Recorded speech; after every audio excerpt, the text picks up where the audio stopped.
பிரியமானவர்களே, இன்னைக்கு ஆண்டவருக்காக யாரெல்லாம் வேத சாட்சியாக மரித்திருக்கின்றார்களோ அவங்க வாழ்க்கையில பல துன்பங்களை அனுபவித்தார்கள். ஆனால் அந்த துன்பம் ஓரளவுக்கு தான் இருந்தது. ஆனால் அதையும் தாண்டி ஆண்டவருடைய ஆசீர்வாதம் அவர்களுக்கு இருந்தது. புனிதர் ஓரியூர் அருளானந்தர். அருளானந்தர் போர்ச்சுகல் தேசத்தை சேர்ந்தவர், வெளிநாட்டவர். ஏன் அவருக்கு அங்கேயே இருந்து பணி செய்யக்கூடாதா? அவர் எல்லையை விரிவாக்கி பல இடத்திற்கு ஆண்டவருடைய நற்செய்தி செல்ல வேண்டும். ஆண்டவரை நான் சுவைத்திருக்கின்றேன், இந்த சுவையை அங்கே இருக்கிற ஜனங்களுக்கு சொல்லணும்னு சொல்லி ஓரியூர்ல அந்த இடத்துல ஆண்டவருக்காக பல பாடுகளை அனுபவித்து அப்படியே ரோட்ல அழைச்சிட்டு போறாங்க, அடிச்சு இழுத்துட்டு போறாங்க. இரத்த வெள்ளத்துல இருக்கிறார். அப்ப ரோட்ல ஒரு அம்மா உட்கார்ந்து அங்கே பல வேலைகளை செய்து கொண்டு இருக்கின்றார்கள்.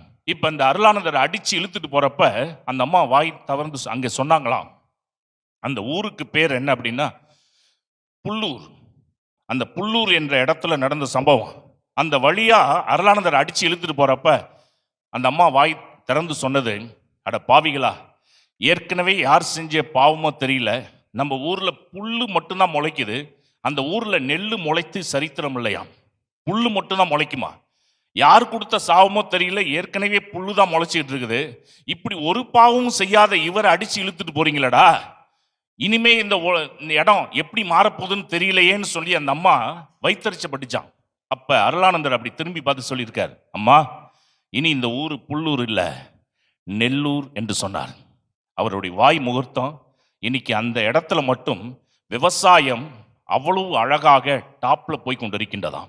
அந்த இடத்துல விவசாயம் பண்றவங்க அந்த வைக்கல அடுத்த ஊருக்கு கூட இன்னும் விற்காமல் இருக்கின்றார்களாம். ஏன்னா அருளானந்தர் வழியா எங்களுக்கு ஆசீர்வாதம் வந்திருக்கின்றது, அதை அடுத்தவங்களுக்கு நாங்க கொடுக்க மாட்டோம்னு அவங்க இருக்கிறாங்க.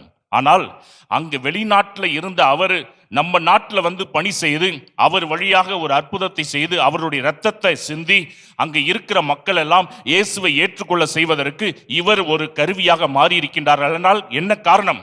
உயிரை ஒரு துச்சமாக நினைச்சிருக்கிறார்னா என்ன காரணம்? அந்த மோட்சம் என்ற பரிசு எனக்கு காத்து கொண்டிருக்கின்றது. நான் மோட்சம் போனா பத்தாது, என்னை சேர்ந்தவர்கள் ஆண்டவரை ஏற்றுக்கொள்ள வேண்டும், அவர்களையும் மோட்சம் சென்று சேர நான் உதவி செய்ய வேண்டும் என்பதிலே அவர் நம்பிக்கையோடு இருந்து தன்னுடைய உயிரை துச்சமாக கருதி இரத்த சாட்சியாக அவர் மரித்திருக்கின்றார்.